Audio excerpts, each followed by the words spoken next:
Þegar við erum að gera kall í vefþjónustur þá getum við lent í Same Origin Policy og CORS sem eitthvað sem við þurfum að hugsa um.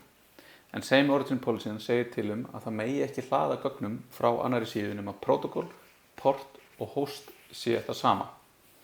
Þetta samt ekki þannig fyrir JavaScript, CSS, myndir og svona þessar hluti sem við köllum yfirleitt í þegar við erum að bara setja saman HTML okkar og vísa eitthvað. Við getum vísað í mynd sem öðrum server, við getum vísað í CSS og JavaScript á öðrum server.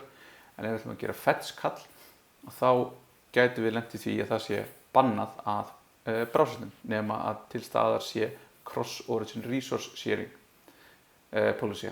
Þannig ef við erum á foo.example.org þá megum við sækja gögn á https foo.example.org/data.json en við mögum ekki gera það á bar.example.org þar sem við erum ekki með sama host í þessum tilfellum. Cross-origin resource sharing eða CORS leyfir okkur þá að skilgreina hvernig við gerum undanþágu á þessari policy og þá getum við leyft að sækja gögn á milli vefþjóna.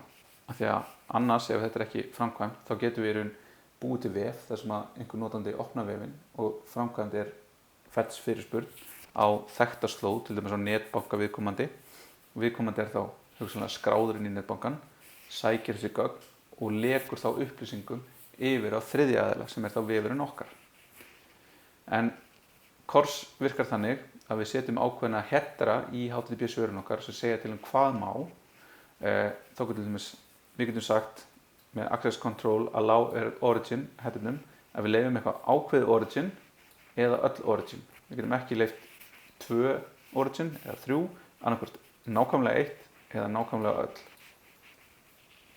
Við getum leyft ákveðnar metódur. Við getum sagt það má gera get frá öllum, þá má ekki gera post eða put.